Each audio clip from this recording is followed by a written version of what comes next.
dimanche prochain, 1er novembre, les premiers essais sur des êtres humains du vaccin BriLife. Par contre, vont démarrer. Le nom BriLife, justement, c'est pour Briou de santé en hébreu, Israël, et Life, la vie, en anglais. Ils se feront donc en 3 étapes. La première qui démarre donc dimanche prochain. 2 volontaires vont recevoir une dose du vaccin. Et si tout se déroule comme prévu, eh bien, 80 personnes participeront à l'essai pendant le mois de novembre.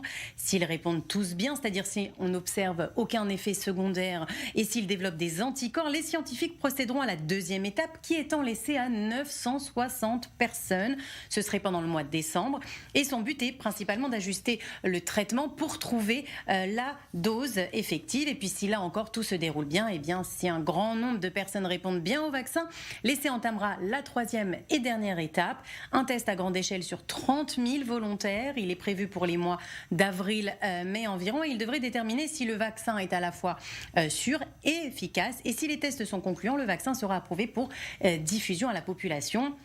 Alors les essais seront réalisés en parallèle à l'hôpital Shebat El Hashomer et à l'hôpital Hadassah de Jérusalem. Les participants seront divisés en 2 groupes. Un groupe qui recevra le vaccin et l'autre qui recevra un produit placebo. Pour la première étape, les volontaires seront des personnes en bonne santé âgées de 18 à 55 ans. La seconde concernera des personnes toujours en bonne santé mais âgées de plus de 18 ans sans limite d'âge.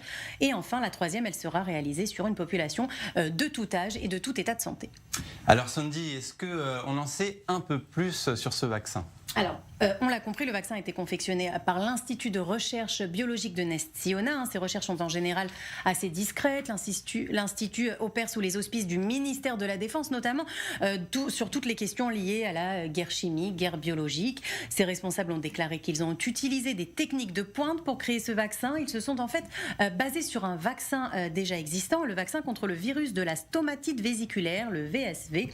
Ils l'ont légèrement modifié pour que le corps puisse développer des anticorps contre le Covid-19.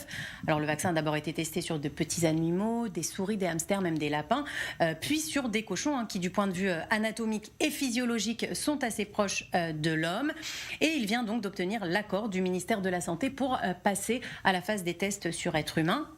Alors, selon le ministère de la Défense, l'Institut de recherche biologique aurait la capacité de produire 15 millions de doses, ce qui serait donc suffisant pour toute la population israélienne, puisqu'apparemment, une seule dose de ce vaccin serait nécessaire par personne. Pour le moment, 25 000 doses ont déjà été produites, suffisamment pour les 2 premières phases de l'essai clinique. Et si cet essai se passe bien, on estime la diffusion à grande échelle de BriLife d'ici les mois de juin-juillet.